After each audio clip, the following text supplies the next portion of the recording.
YVS Chowdary గారు ఆయనకి ఒక ఆర్టిస్ట్ పేరుతో పెట్టుకుంటారు. కొంతమంది డాష్ గాళ్ళు ఏంటంటే పేరు మార్చచ్చు కదా, ఎందుకు మార్చాలా? ఇప్పుడు జానకిరాము తన తాతయ్య పుట్టాడని తను అనుకుంటున్నాడు, తాతయ్య పుట్టాడని తాత నోటితో చెప్పాడు అన్నది కూడా తనకు ఇది ఉంది. ఇవాళ జానకిరామ్ లేడు, ఇవాళ దురదృష్టవశాత్తు ఆయన యాక్సిడెంట్లో చనిపోయారు. తాత హరికృష్ణ గారు లేరు, దురదృష్టవశాత్తు ఆయన చనిపోయారు యాక్సిడెంట్లో, అదే నల్గొండలో కాకతాళీయంగా జరిగింది. ఇలా జరిగి ఒక తండ్రి లేడు, ఒక తాత లేడు, పాపం బిడ్డ వస్తే ఆ బిడ్డని పాపం తండ్రి తాత లేని బిడ్డని పాపం మనం చేరదీసి ఆ బిడ్డకు మనం అండగా ఉండాలని అనుకునే వాళ్ళు అది అండగా లేకపోగా ఏంటి నాన్సెన్స్. ఇంకోటి ఏంటంటే ఏదో మీడియాకి కనిపిస్తే చాలు కొంతమంది పిచ్చెక్కినట్టు ఎర్రెక్కినట్టు ఏదేదో అరిచి ఏదేదో మాట్లాడేసి ఏందో అనుకుంటారు. ఏంది పిచ్చి చేష్టలు పిచ్చికోవాలా? అందుకని కొంచెం ఆ డాష్ గాళ్ళు వాళ్ళని డాష్కే వదిలేయటం బెటర్. ఎవరో ఒక ఆయన సరే ఒక డాష్ చౌదరి పేరు మార్చచ్చుగా, ఆయన ఎవరు పేరు మార్చడానికి? ఆయన తల్లి తండ్రి పెట్టుకున్న పేరు మార్చే రైట్ ఆయనకి ఏముంటుంది? ఆయనకి ఎందుకు ఉంటుంది? అంతే కదా. అట ఏదైనా పేరు మార్చమన్నారు, ఏమన్నా మీరు వైవిఎస్ చౌదరి యలమంచిలి వెంకట సత్యనారాయణ చౌదరి మీ పేరు మార్చుకోండి అని అడిగితే మార్చుకుంటారా? వాళ్ళ తండ్రి తల్లి వాళ్ళు అనుకుని వాళ్ళు పెట్టుకున్న పేరుని ఎవరు మార్చుకుంటారు? ఎందుకు మార్చాలా? ఇవన్నీ బుద్ధి తక్కువ ప్రశ్నలు, బుద్ధి తక్కువ చేష్టలు ఇవన్నీ. ప్లస్ ఇంకోటి ఏంటంటే ప్రేక్షకులకి ప్రజలకి ఇబ్బంది లేదు. సినిమాలు పాతాళ భైరవి ఎన్ని వచ్చినాయి? రామారావు పాతాళ భైరవి ఉంది, తర్వాత పద్మలయ స్టూడియోస్ జితేంద్ర గారితో చేసిన పాతాళ భైరవి ఉంది.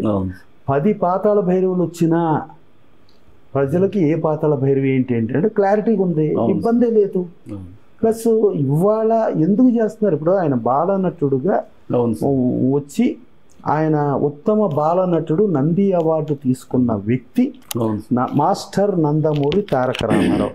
అప్పుడు లేని ఇబ్బంది. ఇంకోటి ఏంటి దాంట్లో ఎవరు ఇప్పుడు జూనియర్ ఎన్టీఆర్ కళ్యాణ్ రామ్కి సొంత అన్న కొడుకు, మరి మీకేంటి ఇబ్బంది?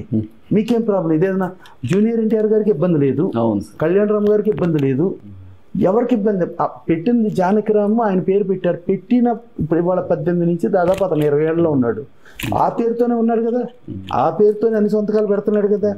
ఆయన మొన్న మద్రాసు బజుల్లా రోడ్ హౌస్ ఎన్టీ రామారావు ఇల్లు చదలవాడి శ్రీనివాస గారికి అమ్మారు. చదలవాడి శ్రీనివాస గారికి అమ్మిన దానిలో డాక్యుమెంట్లో జూనియర్ ఎన్టీఆర్ సైన్ చేశారు, ఈ నందమూరి తారక రామారావు సైన్ చేశారు. మరి అప్పుడు పేర్లు మార్చుకోలే ఇవన్నీ ఎందుకు ఇది? ఇదంతా ఏంటంటే పాప జూనియర్ ఎన్టీఆర్ గారికి ఏం ప్రాబ్లం లేదు, ఈజ్ వెరీ కంఫర్టబుల్. ఎందుకంటే ఆయన అన్న కొడుకు ఆశీస్సులు ఇవ్వకుండా ఇంకెవరికి ఇస్తారు? ఇక అది ఇది లేదు. ప్లస్ కళ్యాణ్ రామ్ గారు ఇవాళ జూనియర్ ఎన్టీఆర్ గారు కళ్యాణ్ రామ్ గారు ఎంత అన్యోన్యంగా ఉంటున్నారో ప్రపంచానికి తెలుసు, వెరీ క్లియర్, చాలా క్లారిటీగా ఉంది. ప్లస్ నందమూరి కళ్యాణ్ రామ్ గారు మదర్ నందమూరి లక్ష్మీ హరికృష్ణ గారు పూజ చేశారు. వీళ్ళిద్దరు ఓన్ సిస్టర్, ఆవిడ స్క్రిప్ట్ ప్లస్ కజిన్స్ అందరూ కలిపి స్క్రిప్ట్ ఇచ్చారు. ఇంకేంటి ప్రాబ్లం? మీకేం ప్రాబ్లం? మీకేమైనా పిచ్చి ఎక్కిందా? ఎందుకు మీకు పిచ్చి?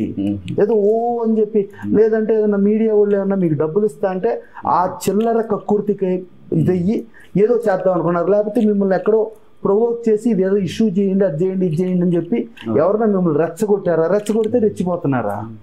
ఏమిటిది? తప్పు, మార్చుకోండి. Okay sir.